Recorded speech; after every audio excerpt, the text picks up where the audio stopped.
하나님의 말씀은 신천지인들에게 드립니다.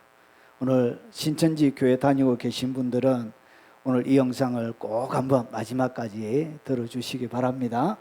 자, 주제로는 다니엘서와 요한계시록의 타임라인이 있습니다. 시간이 어떻게 정해져 있는지 다니엘과 요한계시록 전체를 통해서 시간을 살펴보겠습니다. 그리고 나서 그 다음에 여러분이 아주 전략적으로 생각하는 요한계시록 12장 이긴 자가 나오는 신천지 계시록 12장 해석이 과연 옳은지 오늘 성경 대 성경으로 한번 살펴볼 테니까 여러분들 끝까지 한번 들어보시기 바랍니다. 자, 하나님의 말씀은 다니엘서 9장 20절, 24절과 27절입니다. 시간 관계상 제가 읽으면서 설명을 드리겠습니다. 자, 이 다니엘이 하나님 앞에 기도를 했습니다. 무엇을 놓고 기도를 했냐면 내 백성과 내 거룩한 성을 위하여 하나님 내 백성과 지금 바벨론 포로에 잡혀 있는 거예요. 그래서 이 다니엘이 도대체 내 백성과 이 하나님의 예루살렘 이 나라가 어떻게 될지 다니엘이 너무 궁금했던 거예요. 그래서 하나님 우리 민족의 죄악을 다니엘서 9장 앞에 보면 막 회개하면서 주여 주여 하면서 우리의 모든 죄를 자백하면서 이 나라와 이 민족이 도대체 어떻게 될지 너무나 궁금했던 거예요. 그래서 하나님 앞에 21일 동안 하나님 앞에 간절하게 기도한 거예요. 그러면서 보십시오. 내가 이같이 말하여 기도하며 내 죄, 내 이스라엘 백성의 죄를 자복하고 내 하나님의 거룩한 산을 위하여 내 하나님 여호와 앞에 간구할 때 그 기도가 응답이 된 거예요.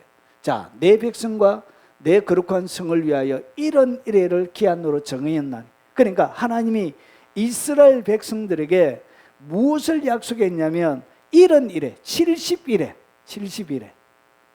자, 이래는 7년을 얘기합니다. 7년. 자, 그래서 70일에로 기간을 정했대. 그러니까 이 다니엘이 질문한 이스라엘 백성과 그 예루살렘 성에 대한 모든 시간 타임라인이 70일에로 하나님이 딱 못을 딱 박았다는 거예요. 그래서 70일가 되면 모든 것이 다 끝이 난다는 것이죠. 그러면서 헌물이 그치며 죄가 끝나며 죄악이 용서되며 영원한 의가 드러나며 환상과 예언이 응하며 또 지극히 거룩한 이가 기름 부음을 받으리라. 여기에서 뭐가 일어난다? 환상과 모든 예언들이 응하게 된대요. 그러면서 너는 깨달아 알지니라 예루살렘을 중건하라는 영이 날 때부터 예루살렘을 중건하라 그래요. 성전을 중건하라고 그런 게 아니고 예루살렘을 중건하라는 것은 성벽을 얘기하는 것이죠.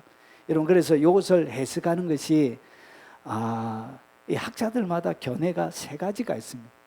그러니까 바벨론 1차 때라는 얘기도 있고, 그리고 2차 때 에스라를 통해서 일어나는 때도 있고, 마지막 느헤미야 때라고 주장하는 사람들이 많이 있습니다. 그래서 그들 나름대로의 타당한 근거를 어느 정도 가지고 있습니다. 그런데 오늘 문자 그대로 보면 예루살렘을 중건하라고 하기 때문에 느헤미야 때로 보는 것이 맞습니다. 그래서 BC 445년 느헤미야 그때를 얘기하는 것이.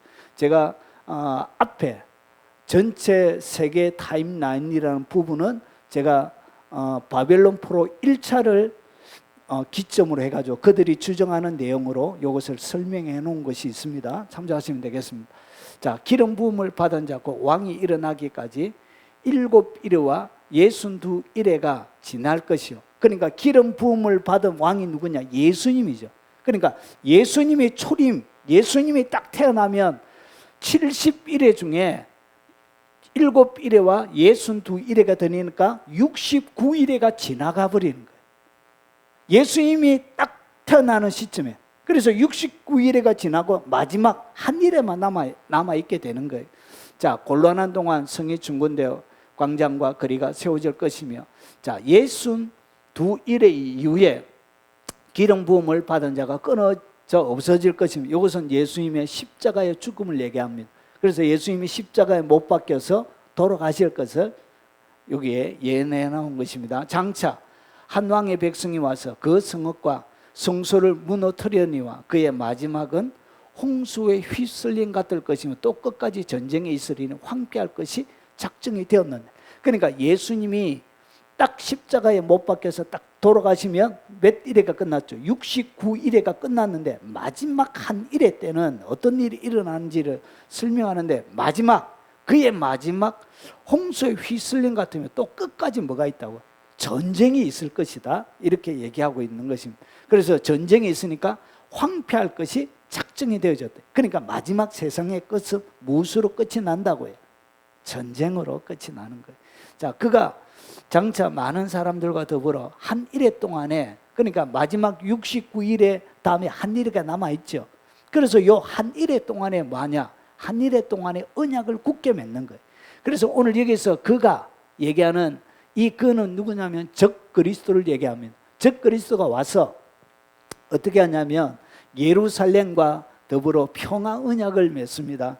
언약을 맺고 그가 그의 일의 절반이란 것은 3년 6개월, 그리고 달수로 하면 42개월, 일로 하면 1260일, 이렇게 되는 거예요. 자, 그래서 일의 절반은 제사와 예물을 금지할 것이며, 또 포악하여 가증한 것이 날개를 의지하여 설 것이며, 포악한 것이 날개를 의지하여 선다, 이것을 갖다가 예수님께서 마태복음 24장에 보면 멸망에 가증한 것이 하나님의 지성소 가운데 딱 쓰게 되는 거예요. 그러니까 일의 절반은 제사와 예물을 금지한다는 얘기는 그 이전에는 뭐가 한다고요? 제사와 예물이 진행되어지고, 그리고 딱 멸망에 가증한 것이 딱 하나님의 지성소에 딱 세워지면 그때 전 3년 반이 지나는 거예요. 그리고 세워지는 그 시점이 후 3년 반의 시작이 되는 거예요. 자, 그래서 날개를 의지하여 쓸 것이며, 또 이미 정한 총말까지 진노가 황폐하게 하는 자에게 쏟아지리라 하였는데, 그러니까 마지막에는 진노, 하나님의 진노와 전쟁과 황폐함이 있을 것이라 이렇게 얘기하는 거예요. 자, 이것을 갖다가 도표로 한번 보겠습니다. 세계 역사의 전체 시간표는 이렇게 구성이 되어져 있습니다. 하나님께서 다니엘서 9장 25절에 그 백성과 성을 위하여 71회로 하나님께서 정해 주신 것이, 그래서 그 시기가 언제냐? 예루살렘 성을 중건하라는 영이 날 때부터 BC 445년 느헤미야 3차 포로 귀환을 얘기합니다. 그때 성이 중건하는 영이부터 메시아의 탄생까지가 어떻게 되어지냐? AD, 여러분 AD 26년에 예수님께서 이렇게 계산을 잘못해가지고 역사 가운데 예수님이 BC 4세기경에 오십니다. 자, 그래서 이렇게 예수님이 딱 오심을 통해서 뭐가 끝이 난다고요? 69일회가 끝나는 거예요. 69일회가 끝나고 이제 한 일회가 남아있는 거예요. 7년이 남아있는 거예요. 자, 그리고 나서 그 다음에 왕이 죽고 예수님이 십자가에 못 박혀서 돌아가시는 다니엘서 9장 26절에, 자, 그리고 나서 그 다음부터 어떻게 되지냐? 이방인의 때가 진행이 되어집니다. 바로 7년이 연결이 안 되고, 그래서 이방인의 때가 되어지는데 이때를 갖다가 교회 시대라고 부릅니다. 로마서 11장 25절을 보면 이방인의 충만한 숫자가 들어오기까지, 하나님이 얘기한 이방인의 충만한 숫자가 들어오기까지 교회 시대가 진행이 되어지는 거예요. 자, 그리고 나서 그 다음에 마지막 한 일회가 이제 시작이 되어집니다. 시작이 되어지는데 그것을 갖다가 우리가 뭐라 그러냐? 7년 심판 대환란, 이렇게 부르는 거예요. 7년 대환란, 이렇게 부르는 거예요. 그래서 이 7년을 갖다가 딱 두 개로 이렇게 해서 이것이 전체 71회가 되는 거예요. 이렇게 해서, 자, 그러면 우리의 지금 살고 있는 때는 이방인의 때, 교회 시대를 살고 있는 거예요. 자, 그러면 이때 이 7년 한 일회는 두 개로 딱 나눠져요. 1회의 절반, 그래서 1회의 절반 전 3년 반, 그리고 후 3년 반이라고 부릅니다. 자, 42달, 그리고 1로 하면 1260일, 이렇게 나옵니다. 자, 그리고 후 3년 반은 다니엘서 7장 25절. 여러분 성경 한번 찾아보시면 됩니다. 이런 제목의 설교가 있습니다. 제가 상세하게 설명하는 것이기 때문에 그걸 참조하시기 바랍니다. 자, 그리고 나서 예수님 이렇게 7년 대환란이 끝나고 난 다음에 다니엘서 보면 1290일 그리고 1335일까지 기다린 자가 복이 있대요. 그러면 여기는 1260일에서 30일이 더해진 거예요. 그리고 1290일에서 45일이 더해지면 1355일이 됩니다. 그러니까 이 75일 동안 유대인들이 회개하고 돌아오게 됩니다. 7년 대환란이 끝나고 이 75일 동안 회개, 대유대인의 대회개가 일어나게 되어집니다. 자, 그리고 나서 그 다음에 예수님이 재림을 하시는 거예요. 요때 45일 지나고 나서 재림하시고 그 다음에 요때 순교자들의 첫 번째 부활이 일어납니다. 순교자들과 그리고 이 환난 가운데서 짐승의 표를 받지 않는 사람들이 첫 번째 부활을 경험하게 되어집니다. 그것이 요한계시록 20장 4절에서 6절에 나오고 있습니다. 자, 그리고 나서 이 순교자들과 그리고 환난을 통과해서 여러분 짐승의 표를 받지 않는 사람들과 더불어 1000년 동안 왕노릇 합니다. 그것을 갖다가 천년왕국이라 부릅니다. 천년왕국 끝에 어떤 일이 벌어지냐면 여러분 곡과 마곡의 전쟁이 일어납니다. 계시록 20장에 무저경에 갇혀있던 마귀가 풀려납니다. 잠시. 그래서 곡과 마곡 1000년 동안 천년왕국에서 살았던 사람들을 마지막으로 미혹하게 되어져요. 미혹해서 곡과 마곡에서 전쟁을 일으킵니다.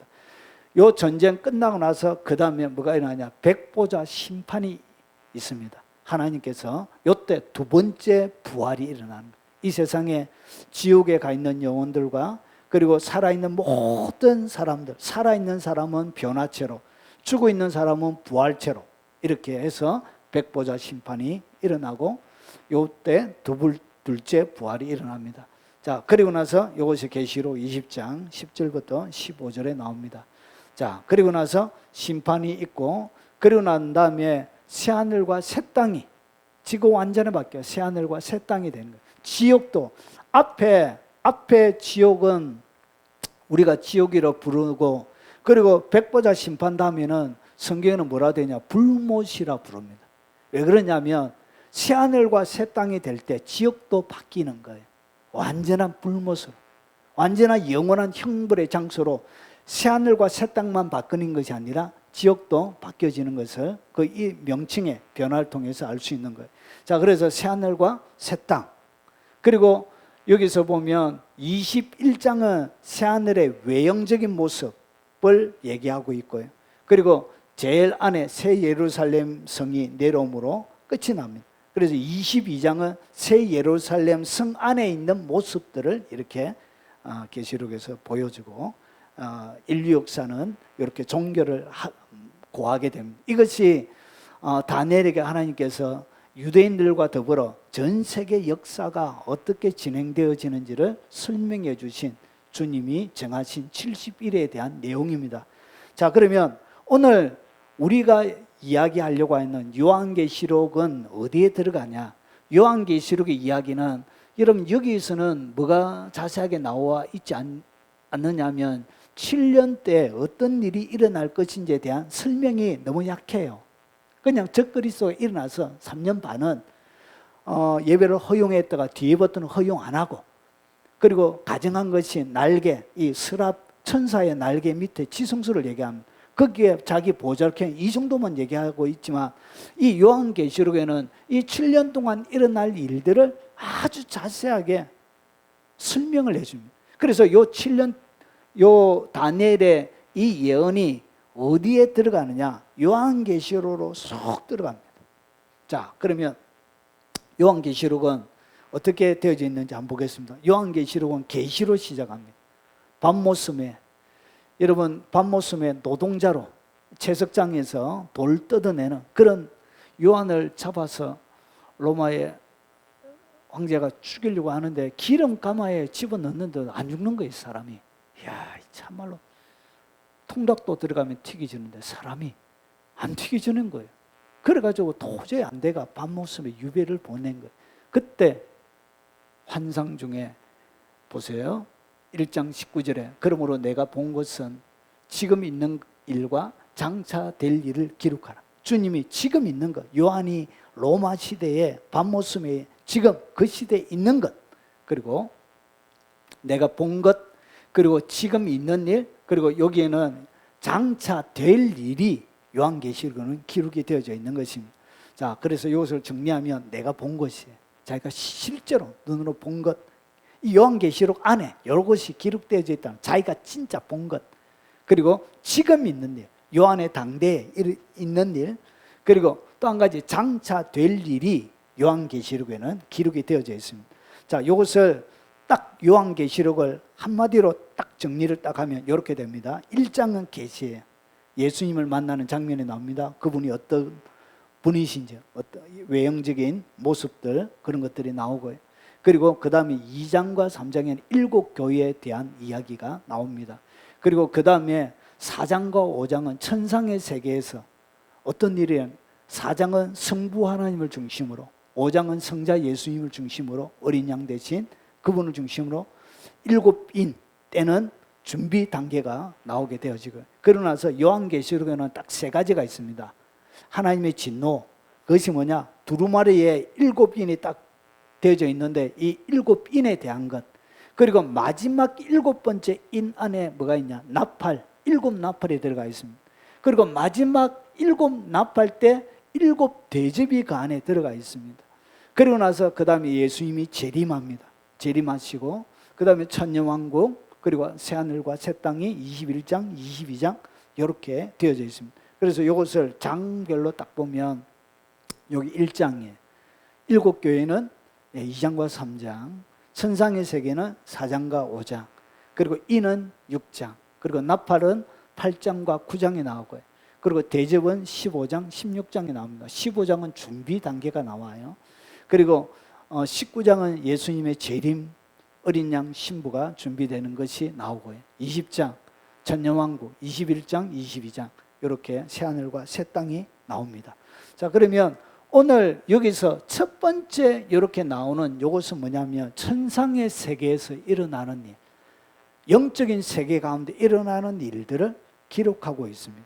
자, 그러면 조금만 이렇게 살펴보면 요 인, 나팔, 대접이 어디에 들어가냐, 이것이 바로 7년 대환란 한 일회가 여기에 딱 들어가는 거예요. 다니엘이 남아있던 마지막 한 일회가 여기에 쏙 들어가는 것입니다. 자, 그러면 한번 보겠습니다. 자, 1장은 밤모섬에서 환상을 보죠. 예수 그리스도의 계시라, 하나님이 그에게 주사 반드시 속히 일어날 일들 그 종들에게 보이시리고 그의 천사를 그 종 요한에게 보내어 알게 하신 것이라. 예수 그리스도의 계시의 내용이, 그 계시를 이 요한이 받게 되어집니다. 볼지어다 그가 구름을 타고 오시리라. 주님께서 구름으로 올라가셨죠. 구름 타고 오신대 각 사람의 눈이 그를 보겠고 그를 찌른 자들도 볼 것이요 땅에 있는 모든 족속이 그로 말미암아 애국하리니 그러하리라. 자, 그리고 1장 3절에 이 예언의 말씀을 읽는 자 들는 자 그 가운데 기록된 것을 지키는 자가 복이 있다는 것입니다. 그래서 이 예언의 계시록은 읽기만 해도, 그리고 듣기만 해도 지키면 복이 있는 그런 너무나 복된 하나님의 말씀이에요. 너무나 우리에게 유익한 말씀이란 것이죠. 자, 그래서 예수님이 7 금초 때 금빛 나는 세마포 옷을 입고 띠를 띠고, 그리고 7 촛대 사이를 오른편에 7 별을 붙잡고 7 촛대 사이에 다니는 예수님의 모습을 요한이 보게 되어집니다. 내가 본 것은 내 오른손에 7 별의 비밀과 또 7 금촛대라. 7 별은 7 교회의 사자요 7 촛대는 7 교인이라. 그러니까 주님이 오른손으로 누굴 잡고 있다고? 교회의 사자들을 잡고 있다는 것이죠. 그리고 7 촛대가 뭐냐? 7 촛대가 바로 교회란 것이죠. 그래서 지금도 주님이 뭐하죠? 촛대 사이를 다니신다는 것이죠. 지금도 여전히. 자, 그리고 계시록 1장 11절에 이르되 내가 본 것을 두루마리에 있어서 에베소서, 스무나, 버가모, 두아디라, 사데, 빌라데, 라오디게아 7 교회에 보내라 하시기로. 이 위치가 어디냐면 터키 지방입니다. 터키 지방. 자, 이것을 좀 더 보면 이것이 시계 반대 방향으로 기록이 되어져 있습니다. 에베소서, 그리고 스무나, 버가모, 두아디라, 사데, 빌라델비아, 라오디게아 이렇게 시계 반대 방향으로 이렇게 순서적으로 기록이 되어져 있습니다. 요 땅입니다.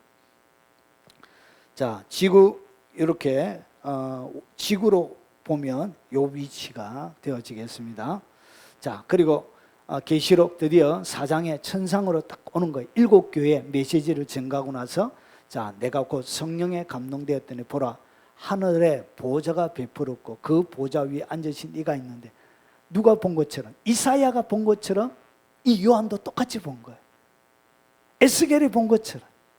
자, 앉으신 이의 모양이 백옥 홍보석 또 무지개가 있어 보좌에 돌렸는데 그 모양이 녹보석 같더라. 그러니까 주님 앉아 계신 성부 하나님의 모습을 어떻게 표현할 수가 없는 거예요. 그래서 빛으로 표현해요. 백옥은 뭐죠? 밝은 빛, 하얀 빛을 내게. 그래서 하나님의 거룩을 상징하는 거예요. 홍보석은 하나님의 공의를 상징합니다. 그 죄에 대한 하나님의 징벌하신 홍보석, 무지개 하나님이 용서하고 용납해 주시는. 그리고 마지막에 이 녹보석은 뭐냐? 은혜를 상징합니다. 그래서 마지막에 하나님의 모습은 녹보석처럼, 녹보석, 녹색이에요, 녹색. 그래서 뭐처럼 보인다고? 이 은혜, 하나님을 딱 만나게 되면 사람이 제일 처음에 딱 부딪혀오는 것은 은혜를 경험하게 되는 거예요. 그리고 좀 들어가니까 그 하나님의 말로 닿을 수 없는 백옥의 거룩, 그리고 홍보석 가운데 하나님께서 하시는 공의, 정의 이런 것들이 보이기 시작합니다. 그리고 용납해 주시고 받아주시는 무지개를 통해서 하나님의 심판 가운데 언약해 주신 그 하나님의 모습이 보이는. 자, 그리고 이 모습을 그림으로 이렇게 해놨습니다. 그리고 24장로가 뭐하죠? 면류관을 벗어서 그분 앞에 드리게 되어지죠. 그리고 5장에 내가 보매 보좌에 앉으신 이의 오른손에 두루마리가 있으니 안팎으로 섞고 7인으로 봉해져 있더라. 이렇게 인이 딱 박혀져 있는 7인 봉해져 있는 것.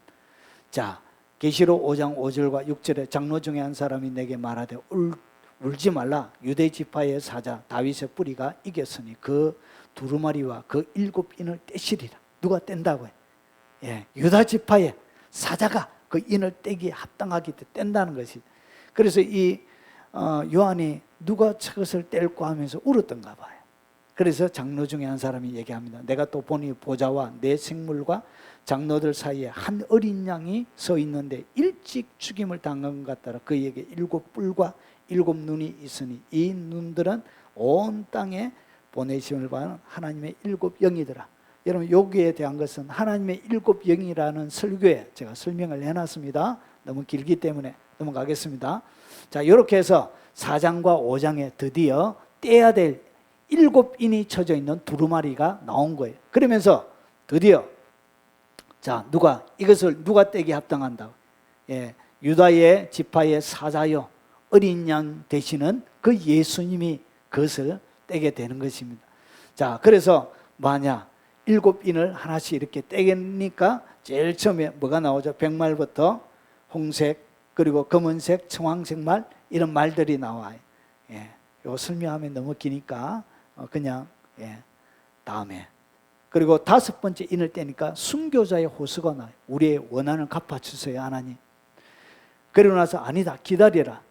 순교자의 수가 차야 된다. 이렇게. 그래서 이 요한계시는 수많은 순교자가 나옵니다. 왜냐? 순교자의 수가 차야 되거든. 그래서 순교자의 호수가 나오고요. 그리고 나서 천재지변이 하늘과 땅에, 그리고 천재지변이 일어나게 되어집니다. 그리고 나서 여기 6번째인 7번째 인을 딱 떼게 되어집니다. 7번째 인 떼니까 요 안에 뭐가 있더라고요? 7 나팔이 들어가 있는 거예요. 7번째 인이 7 나팔이 들어가 있는 거예요. 그리고 나서 7번째 나팔을 떼니까 거기에 뭐가 있더라고요? 7의 대접이 딱 들어가 있는 거예요. 그래서 쉽게 얘기하면 7인 안에 나팔과 대접은 사실은 포함되어서 들어가 있는 것입니다. 자, 이렇게 되어져 있습니다. 자, 그래서 7인은 6장, 그리고 그 다음에 8장과 9장은 7 나팔, 그리고 15장과 16장, 15장은 준비, 그리고 16장은 이렇게 7 대접이 이렇게 나오게 되어집니다. 자, 이렇게 일곱 인 안에 사실은 다 들어가 있는 것입니다. 자, 그래서 요 마지막 일곱 번째가 일곱 나팔이 있고요. 그리고 마지막 일곱 번째 나팔이 바로 일곱 대접이 되어지겠습니다. 이렇게 되어져 있습니다. 자, 그리고 그 다음에 숫자가 보니까 빠진 숫자들이 있죠. 자, 요 위에 올라가 있는 요 숫자들은 뭐냐면 이것은 천상의 세계 가운데 일어나는 일들이에요.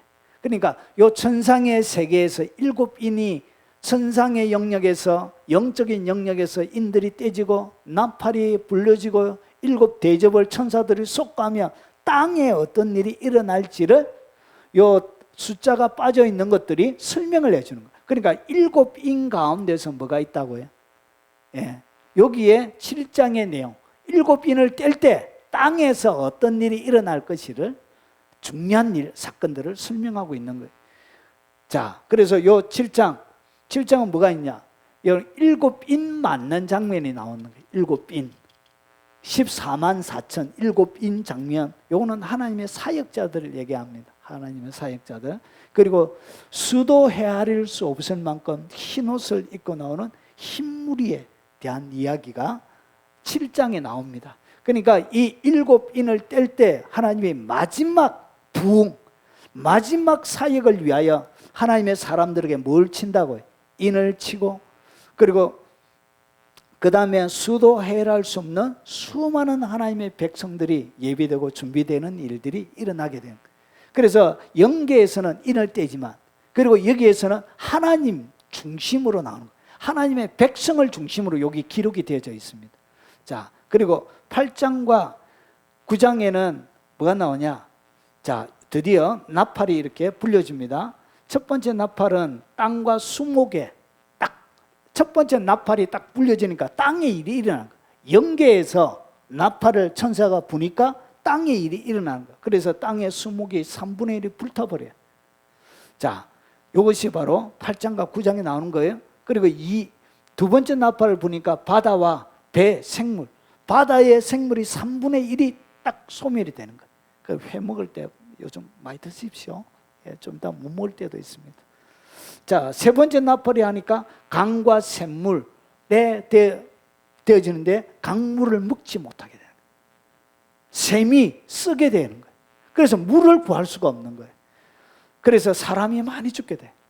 여기에 3분의 1의 모든 지구상에 있는 민물들이 이렇게 파괴가 되어집니다. 자, 그리고 나팔, 해, 달, 별 3분의 1 하늘에서 이상기후가 일어나는, 이것은 뭔가를 설명하기 위한 어떤 예언이나 비유 이런 것들이 아니에요. 이것은 실제적인 것들. 그래서 앞에서 제가 설명드렸던 것처럼 전쟁과 뭐가 있다고 말씀드렸죠. 황폐가 있다 그러잖아요. 전쟁과 황폐가 있다는 것은 이것은 영적인 원리에 의해서 영적인 해석을 통해서 되어지는 것이 아니라 실제적인 황폐를 얘기하는 거예요. 오늘 다니엘이 얘기하고 있는 전쟁은 실제적인 전쟁이고 실제적인 황폐를 얘기하는 거예요. 그래서 자연계, 여러분 천계에서 이런 일이 벌어지게 되어집니다. 그리고 다섯 번째 할 때는 황충이가 5개월 동안 땅 무저갱에서 올라옵니다. 올라와가지고 이렇게 생겼어요. 아유, 참 희한하게 생겼어요. 하여튼. 자, 이것이 올라와가지고 5개월 동안 사람들을 괴롭게 만듭니다. 자, 여섯 번째, 여러분 요한계시록에는 두 개의 전쟁이 있습니다. 하나는 유브라데 전쟁이 있고요. 유브라데 전쟁은 나팔 때, 그리고 제일 마지막에 아마케톤 전쟁은 대접 때 이렇게 있습니다. 자, 그래서 유브라데 전쟁이 이렇게 전쟁을 통해서 3분의 1이 지구 전체에 얼마가 없어진다고? 3분의 1이. 그러니까 이 7년 대환란에 들어왔다는 것을 우리가 어떻게 아느냐? 지구의 3분의 1이 없어지는 전쟁들이 일어나야 되는 거예요. 그래야 어디에 들어왔다고요? 예, 7년 대환란 가운데 있다는 것이죠. 7년 대환란 어느 시점에 와 있는 거예요. 자, 그리고 나서 마지막 일곱 번째 나팔, 일곱 대접이 나오게 되어집니다. 자, 요 황충을 갖다가 세 번째 화가 세 개가 나오는데 첫 번째 화, 요 두 번째 화, 요 세 번째 화, 화로다 이렇게 얘기해요. 자, 그래서 자, 그러면 천계 영계에서는 나팔을 막 불고 땅에서 이런 일이 딱 벌어질 때 교회 가운데는 어떤 일이 일어나는지를 오늘 10장, 11장, 12장, 13장 교회 중심으로 설명한 요 나팔 재앙 때 영계에서 나팔이 울려 퍼질 그때 땅에서 어떤 하나님의 교회를 중심으로 어떤 일이 일어나는지를 설명하고 있는 거예요. 여기 보면 여러분 한 천사가 있고요. 그리고 사람이 요한이 뭘 받아먹죠? 작은 책을 받아먹어요. 그래서 이 작은 책, 애곡과 재앙이 기록되어 있는 작은 책을 받아먹고 뭐하고 있죠? 여러분 앞에 14만 4천 이 사람들이 인을 받고 그런 사역자들이 뭘 받아먹는다고? 작은 책을 받은 하나님의 마지막 시대의 메시지인 거예요. 마지막 대환란 시대에 주님이 하나님의 백성들을 불러일으키고 세우기 위하여 주시는 메시지, 그 작은 책을 받아먹게 된 사역자들이. 자, 그리고 나서 그 다음에 이것이 10장이고 그리고 11장에는 뭐가 나왔냐, 이 작은 책을 받아먹었던 그 사람들을 갖다가 뭐라 부르냐, 두 정인으로 이렇게 소개하고 있습니다. 그래서 선지자고, 그리고 이 두 정인이 나와서 어떻게 하냐, 42개월 동안 예언을 합니다. 두 정인, 두 감람나무, 이 스가랴서에는 여호수아와 스룹바벨을 얘기하는 것이. 그래서 두 모세와 엘리야와 같은 그런 하나님의 두 정인들을 이 작은 책을 받아먹는 사역자를 통해서 42개월 동안, 그러니까 전 3년 반이에요. 전 3년 반 제사와 예물을 드릴 수 있는 그 동안 뭐가 일어난다고요? 전 세계적인 폭발적인 붕이 일어나는 거예요. 전 세계적인 하나님이 잃어버렸던 사람들을 무수하게 7장에 나오는 수많은 사람들, 흰옷 입은 사람들을 각 족속과 방언과 나라들마다 하나님이 부르는 그런 사람들을 하나님이 세우는 거예요. 그것이 바로 두 정인에 대한 이야기예요. 자, 그리고 이 두 정인이 순교를 당합니다. 순교 당하니까 그 시대의 사람들이 좋아가지고 막 예물도 막 보내고 그래요. 3일 뒤에 살아나서 성천에서 올라가요. 요것이 뭐냐? 요것이 바로 전 3년, 이 두 정인이 성천하는 요 시점이 전 3년 반 끝이 나요. 요때가 뭐가 되지냐? 후 3년 반 시작하는 시점이 돼. 42개월 동안 예언을 한. 그 뒤에부터는 뭐가 없다고? 예언이 없습니다. 그 3년 반 동안. 그래서 두 정인이 그리고 나서 성천하고 나서 그 다음에 후 3년 반이 이제 시작이 되는 것입니다. 그리고 나서 나오는 것이 뭐냐? 오늘 우리가 살펴볼 12장이 나오는 거예요. 12장. 이 12장도 어디에? 나팔 재앙 다음에 나오는 내용이에요. 그러니까 나팔 재앙이 벌어질 때 교회 가운데 어떤 일이 벌어지냐? 여기 보면 해를 옷 입은 여자가 나옵니다. 그리고 7 머리를 한 붉은 큰 용이 나오고요. 그리고 이긴 자도 나오고요. 그래서 이 해를 옷 입은 이 여자가 결국은 어떻게 하냐? 이 해를 옷 뒤에 제가 설명하겠습니다. 자, 지금 하지 말고. 자, 요거는 뒤에 제가 설명하겠습니다. 자, 해를 옷 입은 여자. 그리고 나서 그 다음에 13장은 하늘에서 전쟁에 벌여서 용이 어떻게 쫓겨나요. 쫓겨나서 이 해를 옷 입은 여자를 핍박합니다. 그래서 이 해를 옷 입은 여자가 어디에 가죠? 광야, 독수리 날개를 받아서 광야 자기 곳으로 도망가게 되어져요. 요때가 언제냐? 피난처로 가는 거예요. 피난처. 자, 이렇게 피난처로 가는 이야기가 12장에 나옵니다. 그리고 13장에는 바다에서 올라온 짐승과 그리고 육지에 있는 짐승이 나옵니다. 이 용이 어떻게 했냐? 바다에 올라온 짐승들에게 권세와 능력을 줍니다. 그래서 바다에서 올라온 짐승은 적그리스도를 얘기하고, 육지에 양처럼 양의 모습을 하고 있는데 말은 귀신의 마귀의 말을 하는, 적그리스도의 말을 하는 거짓 선지자를 얘기하죠. 그런 것들이 나오고, 그 다음에 13장에 뭐가 나오냐? 드디어 666표가 이렇게 나옵니다. 그래서 후 3년 반 뒤에는 어떻게 한다고요? 무조건 이 짐승의 표를 받지 않으면 무조건 잡아서 다 죽이게 되는 거예요.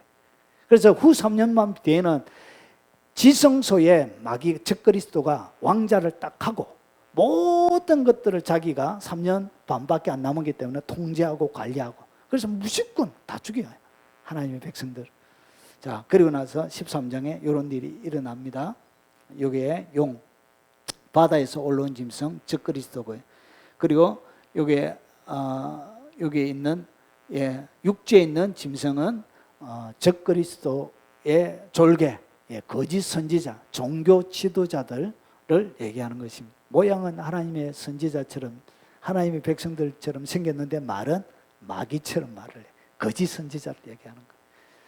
자, 그리고 나서 드디어 모든 인류에게 남자, 여자, 노인, 그리고 젊은 사람들, 그리고 부자, 가난한 자, 주인, 종 할 것 없이 모든 인류가 동시다발적으로 모든 사람이 뭘 받아야 된다?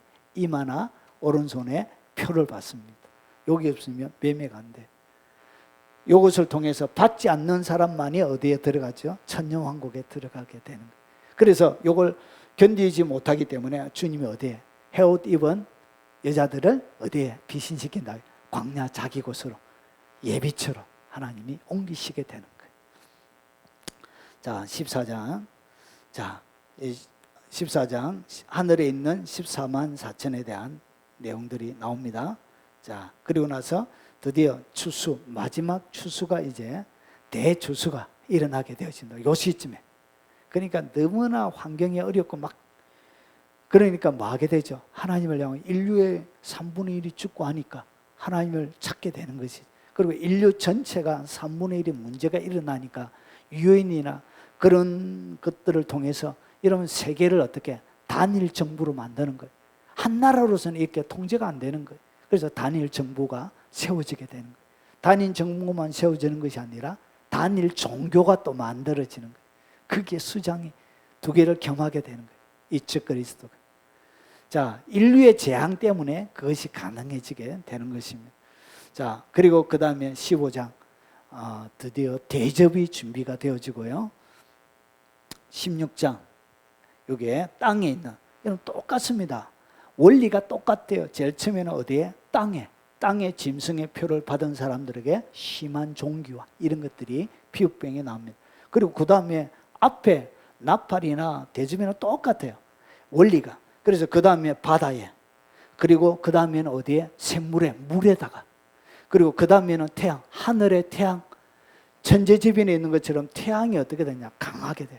그래서 태양열에 사람들이 타 죽게 돼. 그러니까 고온 이상 기온이 생기게 되는 거예요. 그래서 사람이 이 태양에 타 죽게 되는 거예요. 태양이 타 죽게 되어지니까 온도가 급속하게 일어나니까 인간이 만들어냈던 수많은 원전부터 시작해서 전기나 이런 것들은 어떻게 결국은 배터리나 이런 것들은 폭발이 일어나게 되어지는 것이죠. 그래서 인간이 만들어진 제반 기반 시설들이 모조리 다 터져버리게 돼요. 그래서 이 마귀의 보좌가 어떻게 깜깜하게 되는 거예요. 이것이 다섯 번째예요.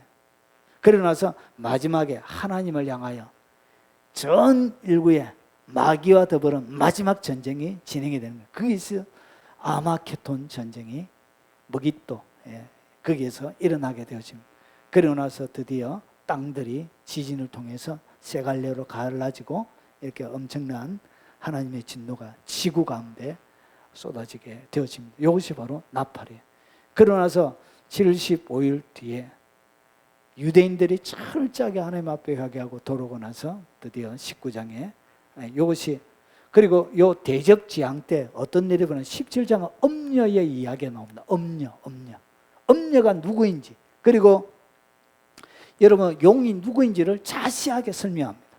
그래서 이 대접재앙 때 엄녀가 받을 심판, 요 대접재앙 때 엄녀가 심판을 받게 돼요.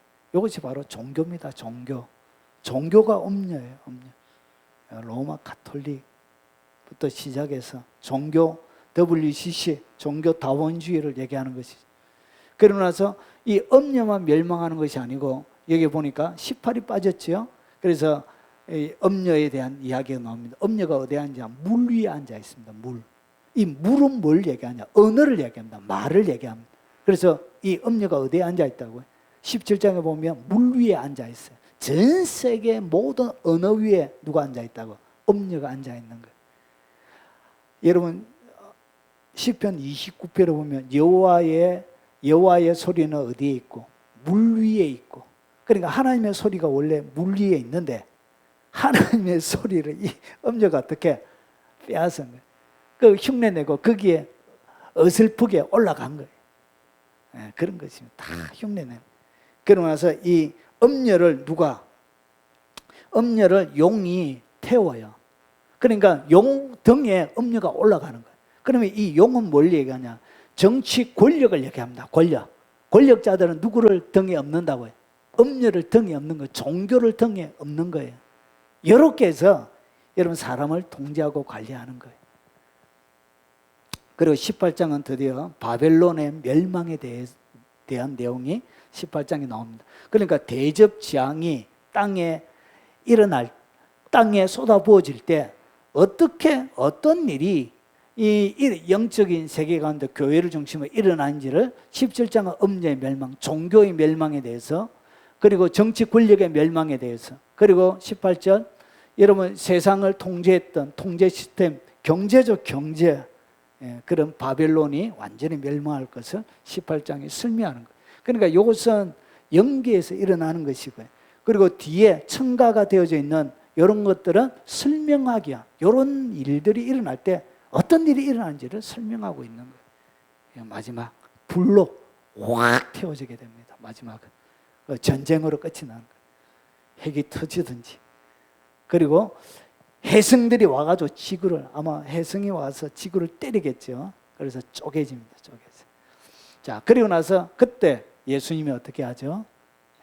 예수님이 재림하는 거. 스가랴 11장부터 14장에 나오면 이 마지막 장면이 스가랴가 잘 설명해 놨습니다. 자, 만왕의 왕 되신 그분이 백마를 타고 오시고요. 그리고 난 다음에 20장은 요거요, 마귀가 부주경의 쇠사슬에 묶여서 갇히게 되어집니다. 1000년 동안. 그러고 나서 천년왕국이 하나님의 백성들과 그 순교자들과 그리고 짐승의 표를 받지 않는 환란을 통과한 사람들만 천년왕국에 들어갑니다. 일반 자연사 한 사람들은 1000년 뒤에 부활합니다. 자, 그래서 거기에는 아기가 사자 입에 손 넣고 독사굴에 손 넣어도 물지 않는 이사야서에 얘기했던 그 천년왕국이 이루어지게 되었습니다. 자, 그리고 나서 잠시 놓여요. 잠시 놓여가지고 어떻게 하냐? 곡과 마곡의 전쟁을 통해서 1000년 동안 아직까지 신앙 환란을 통과하지 않는 사람들을 한 번 더 미혹하게 되어집니다.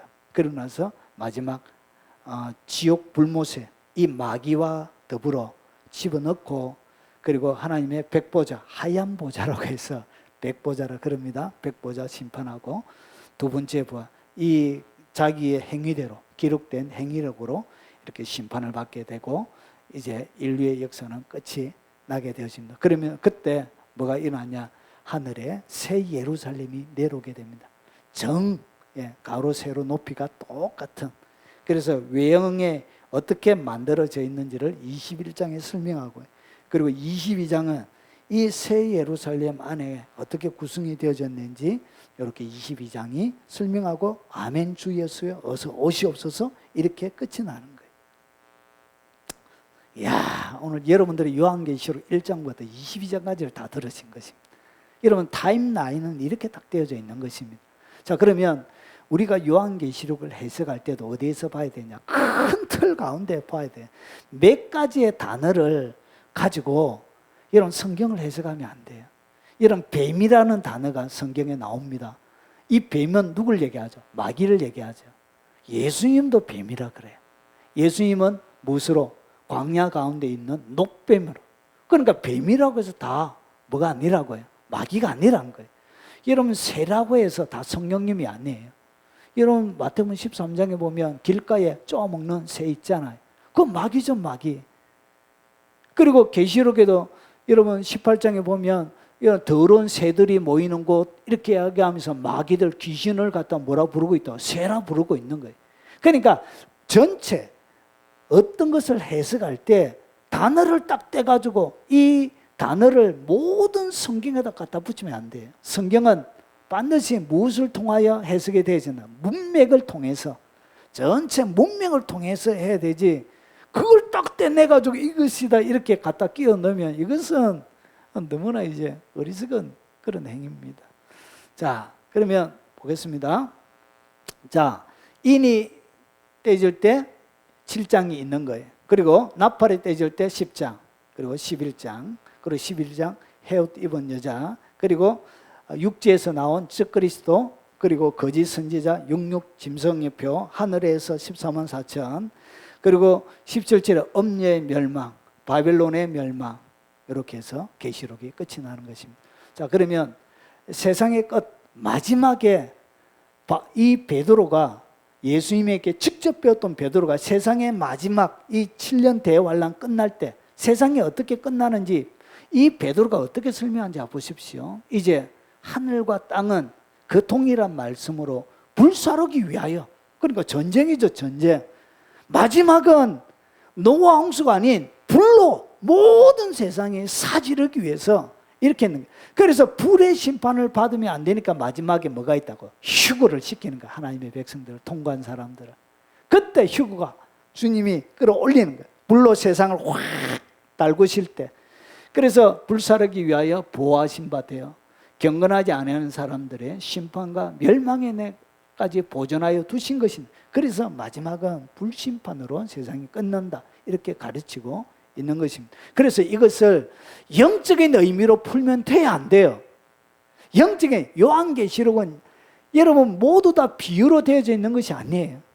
이런 실제적인 일들을 요한계시록은 요한이 자기가 뭐 했다고요? 봤대요. 직접 본 거, 지금 있는 거, 그리고 장차 될 일을 보고 얘기를 하는 거예요. 이것이 뭔가 영적인 비유를 통하여서 해석되어지는 것이 아니다는 거예요. 요한계시는 그렇게 풀면 안 돼요. 자, 그러면 다니엘서 예언을 한번 보십시오. 다니엘에 보면 신상이 나오고요. 그리고 2장에 느부갓네살 왕이 신상을 보잖아요. 근데 이 신상, 다니엘이 보았던, 느부갓네살이 보았던 것이 여러분 단순하게 어떤 나라의 조그마한 뭔가 소그룹을 얘기하는 것인지, 안 그러면 전 지구적인 역사 전체에 가장 이야기를 하는 것인지 한번 보겠습니다. 보십시오. 느부갓네살이 꿈을 꿨는데 신상을 본 거예요. 근데 이 신상이 너무나도 재질이 특이하게 만들어져 있는 거예요. 여러분, 머리는 금이고요, 어깨와 팔은 은이고요, 그리고 배와 넓적다리는 노시고요, 그리고 종아리는 철이고요, 발은 철과 흙으로 이루어져 있는 거예요. 저 이런 희한한 신상을 본 게 하나님이 이래 보여줘요. 하나님이 예언을 보여주면 이렇게 사람이 하나님의 예언을 풀어주지 않으면 풀 수 없을 정도로 하나님이 뭐하죠? 이렇게 보여줘요. 자, 그래서 이렇게 이것을 갖다가 이 다니엘이 해석을 하는데 바벨론은 누구라고요? 금은 바벨론이고, 그리고 메대고, 그래서 바벨론 지금 다니엘이 있는 나라죠. 재상으로 있는, 그리고 메대, 바사, 헬라, 그리고 뒤에 로마의 나라가 이렇게 나오는 거예요. 자, 이것은 이 예언들이 단순하게 어떤 역사 속에 있는 소그룹 무언가를 지칭해서 하는 것이 아니고 이 예언의 폭이 전 세계, 전 역사적이고, 그리고 이것이 전 지구적인 것이란 거지. 하나님의 예언의 특징이에요. 이 예언의 특징은 조그마한 소수 이런 것들을 얘기하는 게 아니에요. 오늘 뒤에 보면 7장에 또 독수리 날개로 가지고 있는 사자, 그래서 하나만 이야기해서 사람들이 잘 모를까 봐 똑같은 것을 어떻게 다르게 설명하는 거예요. 그래서 보십시오. 예언을 하는데 A는 B다, 이것을 만약에 C가 말씀이라면 그 C를 가지고 모든 것을 말씀으로 하면 돼요, 안 돼요? 안 되는 거예요. 왜 그러냐? 바벨론을 설명하는데 금머리로도 설명하고 독수리 날개를 가진 사자로도 설명하는 거예요. 그러면 이 독수리 금머리만 바벨론이다 이렇게 얘기하면 이것은 해석이 안 되는 거예요. 그래서 다니엘이 하나님의 지혜를 받아가지고 다 이렇게 여러분 천사를 통해서 다 설명을 하는 거예요. 여러분 똑같이 은혜 나라 메데바사를 갖다가 뭐라고 설명해요? 이 갈빗대로 고음의 모양으로, 헬라어는 표병의 모양으로. 그러니까 같은 것인데도 다르게 이렇게 해석을 하는 거예요. 그래서 하나를 가지고 하나만 적용하면 된다, 안 된다? 안 된다는 거예요. 그렇게 비유를 풀면 안 된다는 거예요. 자, 그리고 모든 비유는 하나님이 감춰놓지 않으시고요. 반드시 뒤에 뭐 한다고요? 설명해 주시면 천국에 대한 비밀들도 제자들이 예수님께 물으니까 주님이 길가밭은 뭐고 돌밭은 뭐고 그리고 가시밭은 뭐고 설명을 다 해주죠. 그래서 이 비유란 것은 감추기 위해서 비유를 하는 게 아니고 설명을 더 잘 해주기 위해서 뭐 한다고요? 비유를 사용하는 거예요. 그림을 쓰는 거예요. 그래서 단순하게 바벨론이라고 하면 머리 안 들어오잖아요. 그러면 금이라면 아 바벨론은 그렇게 금처럼 대단하구나. 근데 그의 성격은 하늘의 독수리 그리고 땅의 사자처럼 하늘의 독수리와 땅의 사자처럼 강력한 왕이구나. 그런 것들을 이 그림을 통해서 설명하면 훨씬 더 폭넓게 깊이 있게 설명을 되는 거예요. 그래서 하나님이 이런 식으로 설명하는 거예요. 그래서 하나님이 뭔가를 이야기해 놓고 반드시 다 알 수 있도록 하나님이 알지 못하게 특별한 사람만이 깨달을 수 있겠다면 성경이 그러면 지금만 깨닫고 그 이전의 사람들은 어떻게 되는 거예요? 그 이전의 사람들은 그냥 아무것도 모르는 거잖아요. 감춰져 있고 봉인되어져 있고 그러면 그 이전의 사람은 어떻게 구원을 받습니까? 그런 게 아니란 것이 누구나 다 이해할 수 있도록 성경 기록이 되어져 있는 것입니다. 자, 그리고 여기 보니까 이런 땅, 바다, 샘물, 물, 강, 그리고 하늘 오늘 하나님이 내리는 모든 이 재앙, 나팔 그리고 앞에 뒤에 나오는 대접 이런 것들은 전 지구적으로 일어나는 거예요. 이거는 실제적인 사건이지 이것은 비유로 무언가를 설명하는 것이 아니란 것이. 아마겟돈 전쟁도 신천지는 어떻게 해석하냐? 영적인 전쟁으로 말의 전쟁으로 이렇게 얘기해. 그러면 베드로가 했던 말도 다르고 다니엘이 했던 말도 다르잖아요. 문자를 문자 그대로 봐야 되는 것이죠. 그런 해석들은 엉터리 해석이란 것이. 자, 그러면 빨리 가보겠습니다. 신천지는 12장을 어떻게 해석하느냐? 이렇게 해석합니다. 자, 신천지 하나님의 새 언약 계시록 예언과 성취 요 강사가 이분이 누구냐면 마태 지파장에 정천석이라는 마태 지파장의 강의 가운데 나오는 내용을 제가 급속하게 빨리 이렇게 요약을 해보겠습니다. 이것은 신천지 일보에서 실제로 이렇게 자기들이 올려놓은 신천지에서 올려놓은 그림입니다. 자, 그래서 여기 12장에는 하늘의 큰 이적이 보이는데 여기에 해를 입은 여자 그리고 여기 아이 그리고 여기에 붉은 용이 나옵니다. 이것을 어떻게 해석하는지 한번 보겠습니다. 자, 이 사람이 직접 해석하는 것입니다. 자, 여기에 보면 큰 이적이 일어났대요. 큰 이적. 큰 이적이 일어났는데 여기 보니까 용과 하나님의 전쟁이라고 해놨는데 새 존재 실체가 나타났대. 그러면서 여기에 보니까 여러분 장막 오늘 여기서 보시면 여러분 신천지에는 이 성경 구절을 좀 귀하게 여깁니다. 여기 보면 세 종류의 사람이 나와요. 자, 살루 2장 3절에 보면 누가 어떻게 하여도 너희가 미혹되지 말라. 미혹의 역사가 있다는 것이. 그래서 우리는 다 미혹받은 사람, 기존교회는. 그러나서 먼저 뭐가 있다? 배교하는 일이. 그러니까 배교자가 있는 거예요. 배교자. 자, 이 배교자가 누구냐? 바로 장막, 과천 장막 성전에 오늘 여기서 암흑에 되어져 있는 이 사람이 누구냐? 유재열입니다. 유재열. 유재열이라는 사람이 뭐라고요? 오늘 배교하는 일이 있고 그러니까 배교자로 나오는 거예요. 자, 그리고 나서 불법의 사람 곧 멸망의 아들. 이게 또 뭐가 나온다고? 멸망. 그래서 이 유재열이가 미국에 가면서 한 사람에게 이 과천 증거 성전을 이렇게 넘겨요. 넘기고 나서 이 사람들은 뭐였냐? 청지기 교육원이라고 해서 이렇게 사람을 키웠습니다. 이것을 갖다가 멸망자라 그래요. 청지기 교육원이. 그리고 구원자는 누구라고요? 이긴 자. 결국은 세요한 이만희가 구원자라고. 어디에서 나온 거라고요? 천지일보에서. 천지일보에서. 그래서 이 12장에는 좀 더 얘기하면 이 신천지인들은 두 가지를 얘기하죠. 예언과 실상. 그러니까 성경에는 예언이 되어져 있고 이 예언이 어떻게 됐다? 실상으로 나타났다 얘기해요. 그래서 이 실상을 어떻게 하냐?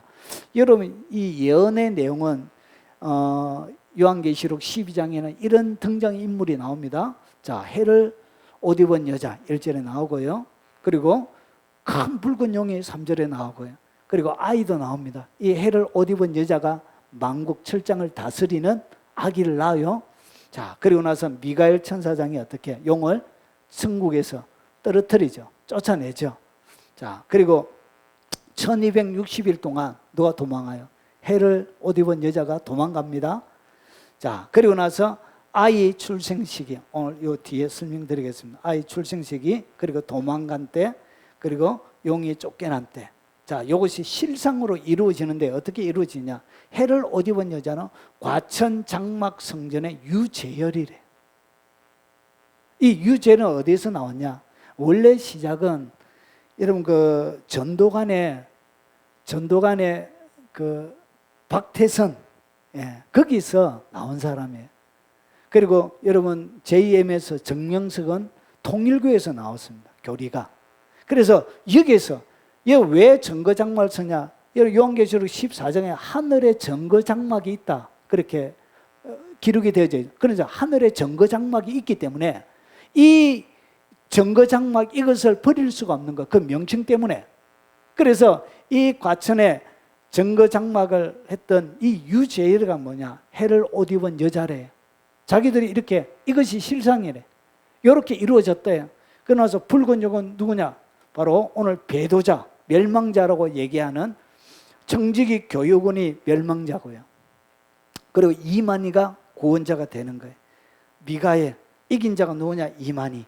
1260일인데 이 도망일을 누가 도망가죠? 해를 옷 입은 여자가 도망을 가는 거예요. 그래서 유재열이 어디 가냐? 미국 유학을 간대요. 그게 언제냐?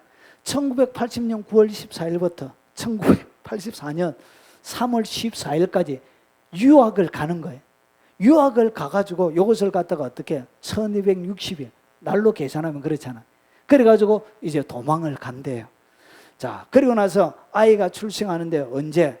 42달 기간 중에 42개월, 여기서 1260일이 42개월이잖아요.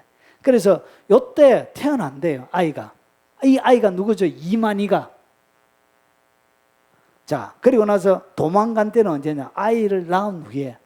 여러분, 요 시기가 안 맞아요, 시기가. 여러분, 이만희가 언제 태어나냐? 요 42달 기간 중에 아기가 태어난대요. 근데 성경은 어떻게 되어 있죠?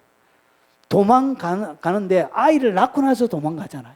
그러니까 이 하나님을 만나는, 영접하고 구원하는 시기가 다른 거예요. 그러니까 거짓말이라 그 말이죠. 자, 42달이 지난 후에 용이 쫓겨나는데 이것을 갖다가, 자, 그러면 자, 계시록 12장 5절과 14절을 신천지가 어떻게 해석하느냐? 자, 여기에는 공식이 있죠. 신천지 공식이 있는 거예요. 자, 여자는 누구다? 과천 장막 성전의 유재일이 여자고요. 그리고 아들은 이만이고요.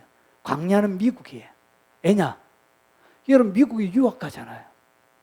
과천 장막 성전의 지도자가, 장막 성전의 여러분 선지자가 갚인 거예요. 그래서 뭐라고 그런다고? 배도자라 부르는 거예요. 배도자. 그 장막 성전을 버리고 미국 간 거예요. 그래서 배도자가 되는 거예요.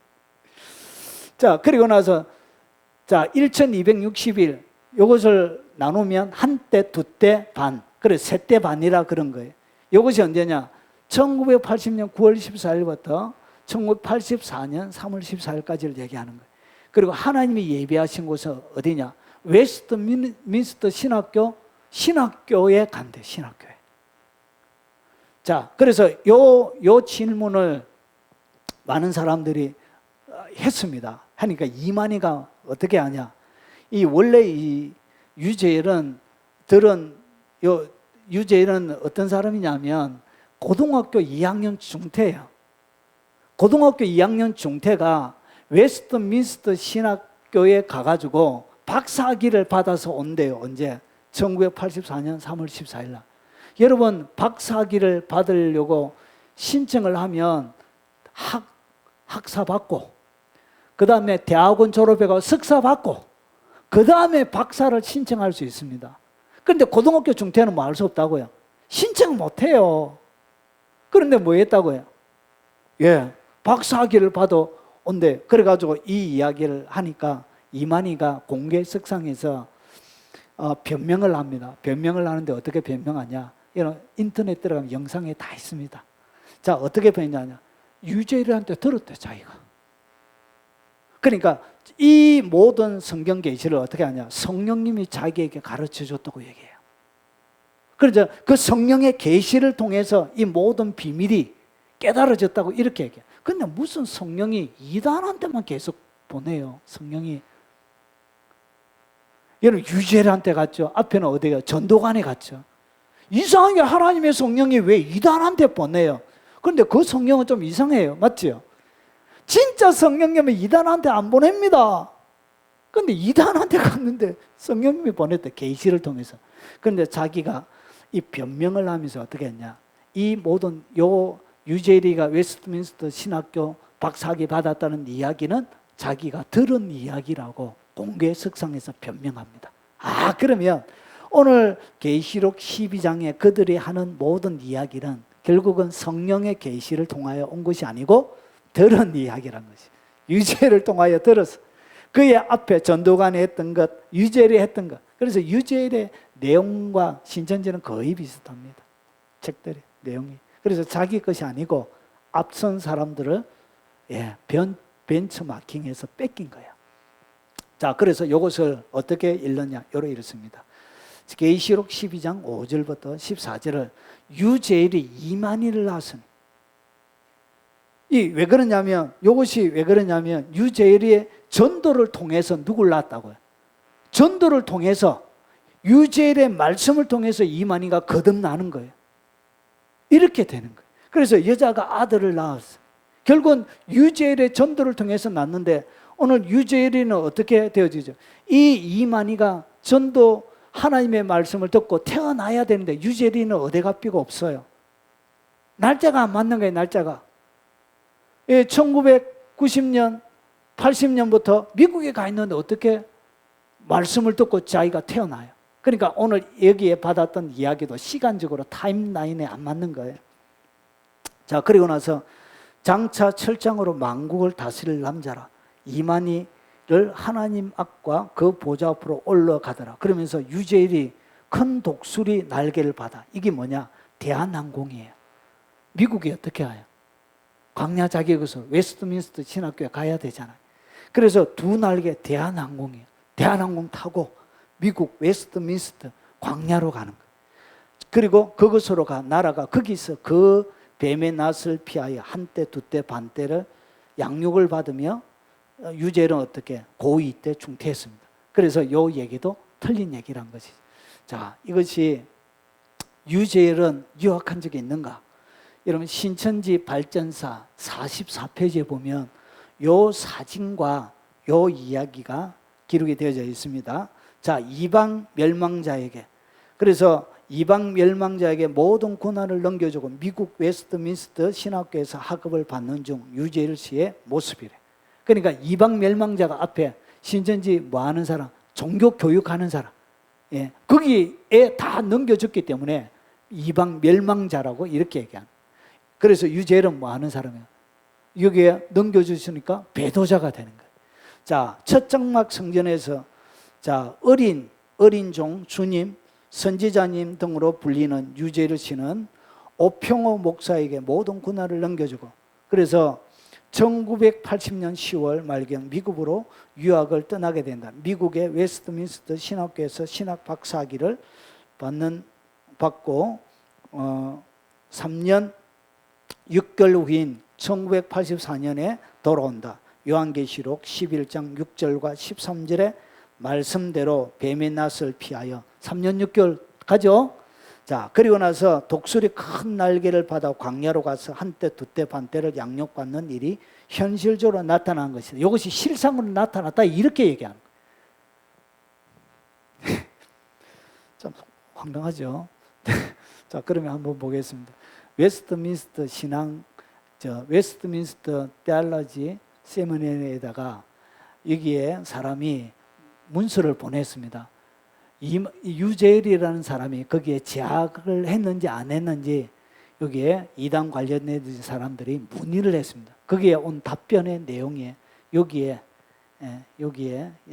지금 해상도가 별로 안 좋아가지고 여기 정확하게 안 보이는데 여기에 대한 답변을 제가 번역했습니다. 여기 보면 우리 기록에 따르면 다음과 같은 사람은 웨스트민스터 신학교에 등록한 적이 없습니다. 이렇게 되어 있어요.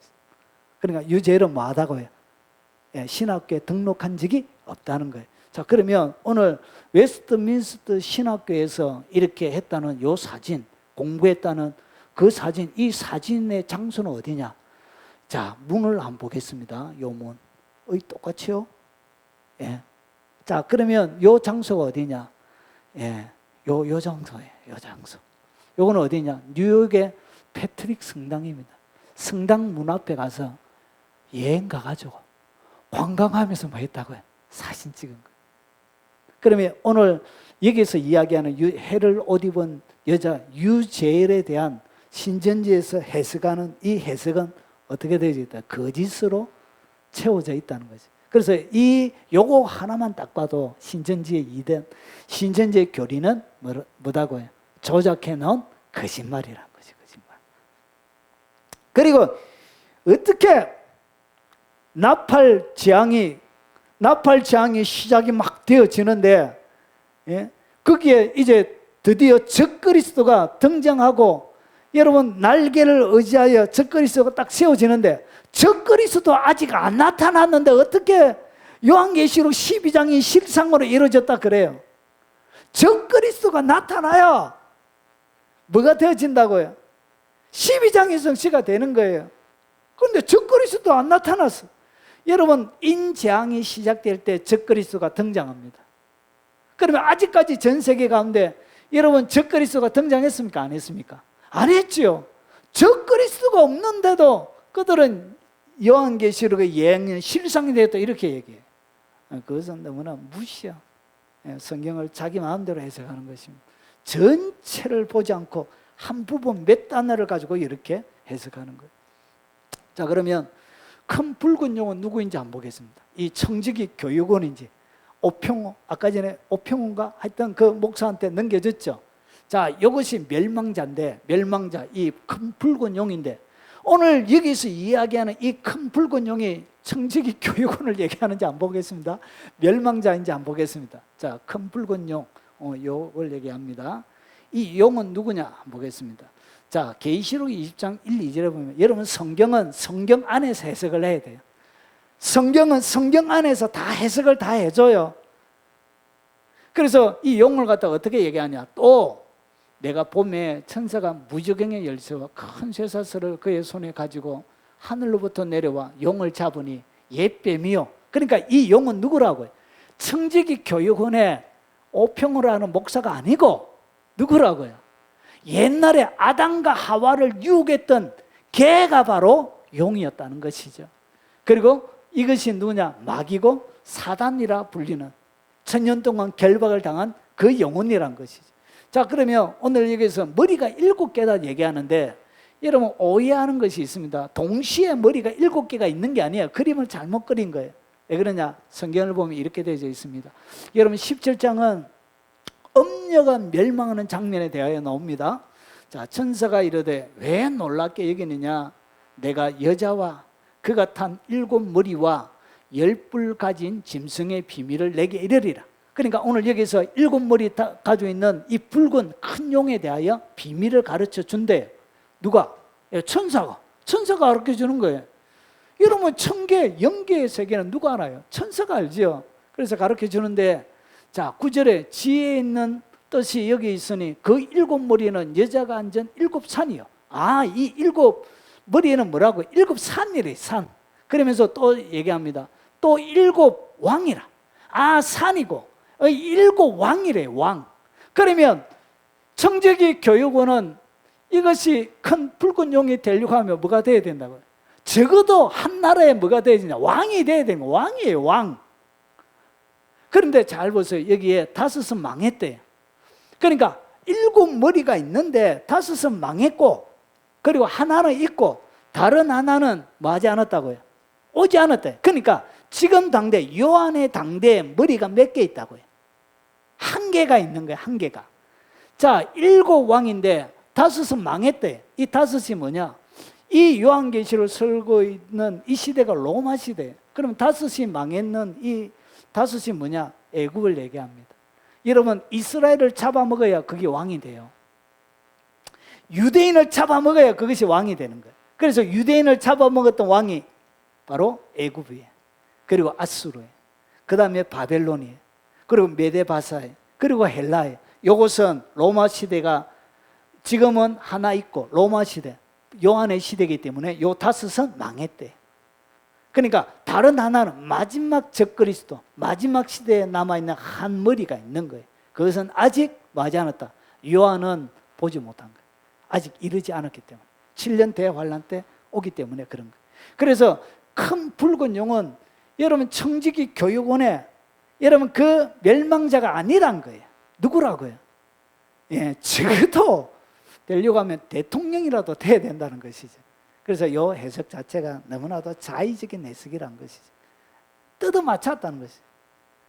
자, 그리고 용이 짐승에게 권세를 주므로 오늘 요한계시록 12장 13장입니다. 제가 잘못 적었습니다. 13장 4절이에요. 자, 용이 짐승에게 권세를 주므로 용에게 경배하며 짐승에게 경배하여 이르되 누가 이 짐승과 같으냐? 누가 능히 이와 더불어 싸우리요? 그러니까 13장에 딱 들어가면 모든 성도가 이 땅에 바다에서 올라온 적그리스도에게 다 지게 되어 있습니다. 다 집니다. 여러분 집에 가서 한번 읽어보세요. 13장에 집니다. 이길 수가 없어요. 그러면 여기서 여러분 붉은 용을 이긴 자가 여러분 나올 수가 있습니까? 없습니까? 성경에는 뭐 한다고요? 다 진대요. 다 진대. 이길 수가 없대요. 그래서 누가 능히 이와 더불어 싸우리요? 싸울 수가 없다는 것이지. 이긴 자가 나올 수가 없다는 거예요. 그래서 12장, 13장은 동시에 일어나고 있는 일들이에요. 교회 가운데 일어나고 있는 일들. 적그리스도가 이제 드디어 여러분 이 용이 적그리스도에게 뭘 준다고요? 권세와 능력을 주는 거예요. 능력을 주가지고 드디어 이 짐승, 바다에서 올라온 짐승 적그리스도가 지성소에다가 자기의 보좌를 세우는 거예요. 요 시점이에요. 요 시점. 그러면 이것이 여러분 지금의 시점이 아니란 거예요. 아니란 거. 그래서 지금 실상이 이루어졌다 얘기하면 돼요? 안 돼요? 안 돼요. 안 돼. 그리고 이긴 자가 나올 수도 없다는 것이. 이긴 자가 나올 수 있는 시기가 아니에요. 그래서 이긴 자다 얘기하는 것 자체가 아주 자의적인 해석이란 것이죠. 그들이 잘 사용하는 것이 바로 요거예요. 데살로니가후서 2장 3절이에요. 3절을 보니까 여러분 계시록 12장에는 큰 이적이 보이니 하면서 여기에 자기들이 얘기하는 배교자, 유재열이, 그리고 불법의 사람, 멸망의 아들, 이것을 갖다가 여러분 아까 전에 종교 교육, 청지기 교육은 그걸 얘기하는 거예요. 멸망의 이 아들이 그러면 여기서 이야기하는 청지기 교육원입니까? 문맥을 잘 보라는 거예요. 불법의 사람, 곧 멸망의 아들인데 이 불법의 사람을 갖다가 어떻게 가냐? 그는 대적자라. 대적자래. 신이라 불리는 모든 것과 숭배함을 받는 것에 대하여 그 위에 자기를 높이고 하나님의 성전에 앉아 자기를 하나님이라고 내세우느니라. 그러면 이 사람이 여러분 대적자가 되려고 하면 이미 뭐가 세워져야 된다? 하나님의 예루살렘에 하나님의 성전이 세워져 있어야 되는 거예요. 하나님의 성전이 세워져 있고 그리고 이 대적자가 뭐가 되냐? 적그리스도가 돼야 되는 거예요. 그래야 이긴 자가 되는 것이죠. 그래서 이 청지기 교육원 이렇게 해석하는 것은 이 문맥상도 말이 안 되는 거예요. 왜냐? 하나님의 성전에 자기를 하나님이라 해야 되는데 여기 바로 멸망의 아들, 오늘 여기서 이야기하는 멸망자거든. 그때 불법의 자가 나타나니 주 예수께서 그의 입의 기운으로 그를 죽이시고 강림하여 나타나심으로 피하시리. 그러니까 이 멸망자는 누가 죽인다고요?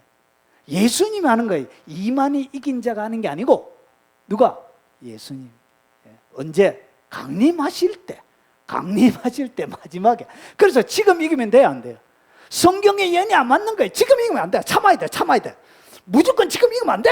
지금 이기지 말고 언제까지? 재림 때까지 참아야 그게 성경에 맞는 거예요. 그러니까 이게 안 맞는 거야. 안 맞는 거. 시기도 때도 안 맞고 악한 자의 나타남은 사단의 활동을 따라 모든 능력, 표적, 거짓 기적과 불의의 모든 속임을 하는, 이게 다 속임이에요. 속임. 그래서 멸망하는 자들에게 있대요. 이는 그들이 진리의 사랑을 받지 않으면 구원함을 받지 못합니다. 그래서 신천지 믿으면 지옥 갑니다. 100% 지옥 갑니다. 자, 그리고 해를 옷 입은 여자가 과연 과천 정거장막 유재일인가 한번 보겠습니다. 예, 거의 다 끝났습니다. 자, 유재일이 한번 보겠습니다. 여러분 계시록 뒤에 보면 해를 옷 입은 여자에 대한 설명이 더 나옵니다. 용은 누구죠? 마귀라고 그랬죠. 자, 용이 자기 땅으로 내쫓긴 것을 보고 여자를 낳은 여자를 박해하는 자. 용이 박해하면 자기 편입니까? 하나님의 편입니까? 하나님의 편이죠. 용이 박해하는 것은 여러분 용의 편이 아니에요. 용이 자기 편을 박해하겠습니까? 하나님의 편이기 때문에 박해하는 거예요. 그래서 이것만 딱 바라봐도 과천성전의 유죄는 뭐가 안 된다고요. 배교자가 아닌 거예요. 왜냐? 하나님 편에서 용의 박해를 받는 하나님의 사람이에요. 그리고 여자가 큰 독수리 2날개를 받아 광야 자기 곳으로 날아가 그 뱀의 낯을 피하여 한때, 두때, 반때를 양육받으며, 그러니까 하나님이 그를 어떻게 철저하게 보호하는, 하나님이 지켜주는 사람이에요. 하나님이 양육해주는 사람이 무슨 이런 배교자가 됩니까? 그러면 오늘 유절이 맞다 치도 오늘 성경에 보니까 여러분 본문 자체에서 말이 안 맞는 거예요. 그는 배교자가 아닌 거예요. 하나님이 지켜주는 사람이에요. 양육해주는 사람이고 하나님 편에서 핍박받는 사람이고, 그리고 땅이 여자를 도와, 자, 여자 뒤에 뱀이 그 입으로 물을 강같이 토하여 여자를 물에 떠내려가게 하려 하되, 오늘 이 물은 말을 얘기합니다. 말. 귀신들이 어떻게 공갈 협박을 통해서 막 수많은, 우리가 마치 댓글 다는 것처럼 해가지고 막 쏟아붓는 거예요. 이렇게. 자, 땅이 여자를 도와. 땅도 도와주는 사람이에요. 땅도 도와주는, 하나님이 만드신 땅도 도와줘요. 그래서 그 입을 벌려 용의 입에서 토한 강물을 삼켜 땅도 도움을 주는 이런 사람이에요. 이것이 무슨 배교자예요? 그럼 이 해석 자체가 뭐라고요? 유죄를 배교자로 보면 돼요, 안 돼요? 안 된다는 거지. 하나님 편에 있는 사람이에요.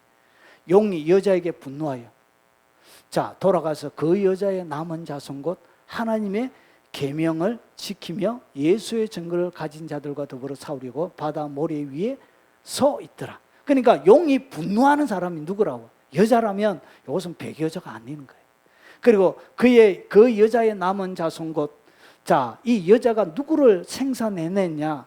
하나님의 계명을 지키며 예수의 증거를 가진 자들을 그가 이 땅 가운데 낳은 거예요.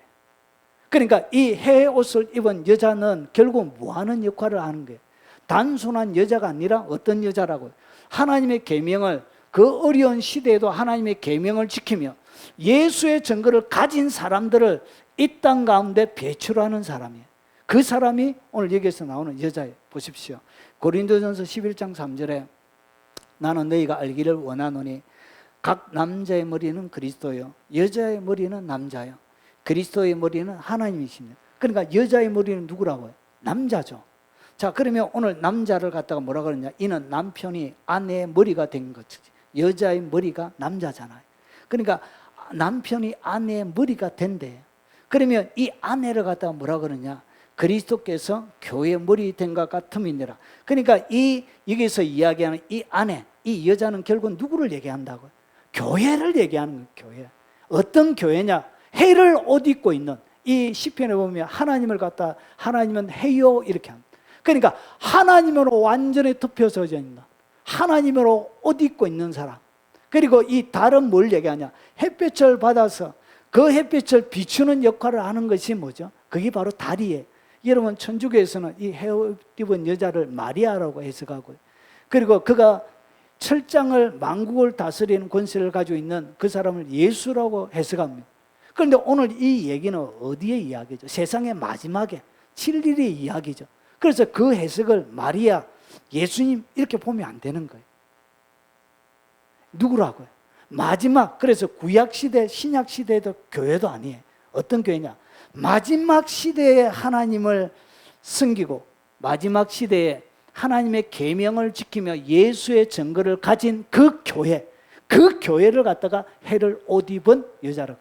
그러니까 그 머리 위에는 12면류관을 쓰고 있는 예수님의 어린 양 사도들처럼 이 땅 가운데 순교로 오직 하나님의 계명과 예수의 증거를 가지고 지키는 사람, 그런 사람들을 생사내는 사람이 누구라고요? 그게 바로 해를 옷 입은 여자예요. 그런데 이게 배교자가 됩니까? 안 됩니까?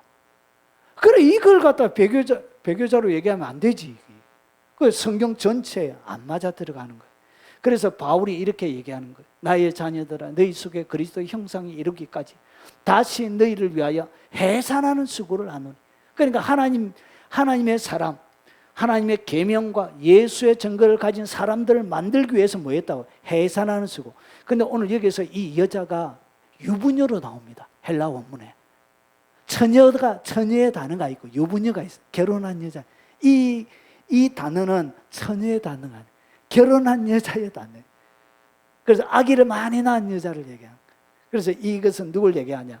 그리스도의 형상. 그리고 그리스도 안에서 1만 스승이 있으되 아버지는 많지 아니하니 그리스도 예수 안에 내가 복음으로 너희를 뭐했다? 낳았습니다. 결국은 이 하나님의 사람들이 있는, 바울이 복음으로 하나님의 사람들 복음으로 낳은 것을 갖다가 뭐라 그러죠? 그걸 누가 낳죠? 여자가 낳잖아요. 결국은 복음으로 낳는 이 사람을 갖다가 성경은 뭐라고요? 여자라 그런 거예요. 해를 옷 입은 여자. 그래서 이것은 구약시대 교회도 아니고 마리아도 아니고 신약 교회도 아니고 이것은 마지막 말세 때 7년 대환란 가운데 하나님의 계명과 예수의 증거를 지키는 사람들을 낳는 그 교회, 순결과 생명을 지키는 그 교회가 바로 해를 옷 입은 교회가 되는 것입니다.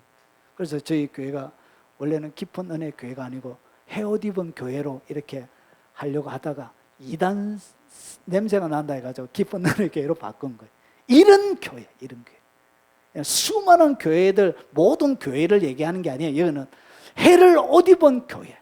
그런 교회에서 하나님의 계명과 그리고 예수의 증거를 지킨 사람, 그런 것을 설명하는 것이 뭐라고요? 바로 그것이 12장이래요. 그리고 이렇게 하나님의 계명과 예수의 증거를 가진 사람들을 어떻게 후 3년 반 딱 지나서 이 멸망에 가정한 것이 딱 세워질 때 그때 어디로 옮긴다고요? 예비처로 옮기는. 어떻게 옮기냐? 독수리의 두 날개. 그래서 독수리의 큰 두 날개. 이것이 출애굽기 20장에 보면 이스라엘 백성들이 시내산 앞에까지 오는 것을 갖다가 뭐라 그러냐? 독수리의 날개로 업어서 왔다 그래. 그러면 오늘 여기서 여자가 독수리의 날개가 있는 것이 아니라 이스라엘 백성들을 옮긴 것을 하나님은 독수리 날개로 그들을 업어가지고 시내산까지 왔다 하는 거 보면 이스라엘 백성들이 어떻게 왔죠? 불기둥과 구름기둥의 인도로 시내산까지 왔죠. 그것을 갖다가 하나님은 독수리 날개로. 그래서 이 구름기둥은 뭘 얘기하죠? 구름 속에서 하나님 늘 말씀하셨죠. 그래서 말씀이라 그런 거예요. 불기둥은 성령을 얘기해요. 그래서 말씀과 성령이 뭐냐? 독수리의 두 날개 되는 거예요. 하나님의 말씀과 그 성령의 인도하심을 받는 그 사람. 그래서 어떻게 우리가 광야 하나님이 예비하신 처소에 가서 한 때, 두 때, 반 때를 양육을 받느냐? 독수리의 날개가 있어야 가는 거예요. 어떻게 독수리의 날개가 있느냐? 말씀과 성령의 철저하게 인도함을 받는 그 사람만 가는 거예요. 날개가 없으면 못 가게 되는 거지. 그래서 예비처에 마지막 후 3년 반을 하나님의 보호막 속에 안전하게 지켜지는 그 이야기가 그 감동적인 이야기가 그게 바로 계시록 12장의 내용이에요. 이게 뭐 이만희가 뭐 유재리가 뭐 웨스트민스터 미국하고 이런 얘기가 아니고, 그래서 하나님의 이 계시록은 한 단체 어떤 사람을 설명하기 위해서 한 것이 아니고 이것은 전 우주적인 이야기예요. 그리고 전 역사적인 이야기예요. 세상의 모든 사람들의 이야기예요. 대한민국의 누구를 설명하기 위한 이야기가 아니다는 것이죠. 성경을 그렇게, 그래서 성경에는 대한민국 사람이 들어가면 돼요, 안 돼요? 안 돼요. 대한민국 사람은 그냥 이방인 요 정도만 들어가요. 대한민국이 뭔가 중심이 돼가지고 마태지파, 여러 예수님의 제자들 집화한다고 그게 집화가 됩니까? 그런 일은 대한민국의 어떠한 해석의 기준에 그 재림주가 들어 그 이야기는 다 말짱 거짓말이라는 거죠. 이것은 전 역사적인 것이 돼야 되고 전 지구적인, 전 우주적인 것이 되어서야. 요한계시록은 창조주 그 하나님의 말씀이에요. 그래서 하나님을 너무나 자기에게 딱 이렇게 아주 교묘하게 거짓말시키고 있는, 그래서 조작해낸 거예요. 그래서 이만희는 자기가 거짓말을 하고 있다는 것을 자기가 알고 있습니다. 자기는 알고 자기의 양심을 속이고 있는 거예요. 사랑하는 여러분, 오늘 제가 신천지 말씀이 맞는지, 오늘 하나님의 말씀이 전 거시적인 측면에서 어떻게 12장이 구성이 되는지를 설명을 드렸습니다. 여러분이 들어보시고 어떤 게 맞는지 여러분 스스로 분별하십시오. 이런 거짓으로 시작되어 있는 이 거짓은 시작 자체가, 이 해석 자체가 거짓으로 가득 들어차 있는 거예요. 그것은 온전한 해석이 아니고 거짓말하고 있다, 이렇게 보시면 되는 것입니다. 오늘 참 진리로 여러분의 하나님 앞에 서서 여러분의 영혼을 지키는 지혜가 신천지 출석하시는 모든 분들에게 있으시길 예수 그리스도 이름으로 축원합니다. 신천지 목사도 아닌데 참말로.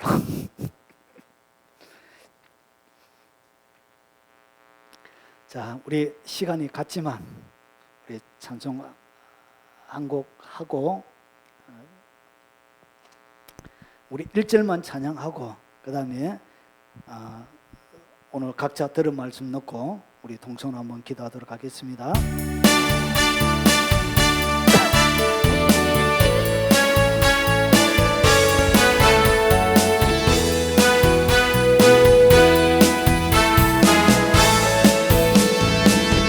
그날이 도적같이 이를 줘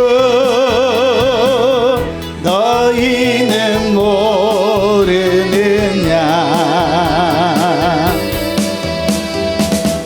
늘 깨어 있으라 잠들지 말아라 주님과 동행하라 항상 기뻐하라 쉬지 말고 기도하라 범사에 감사하라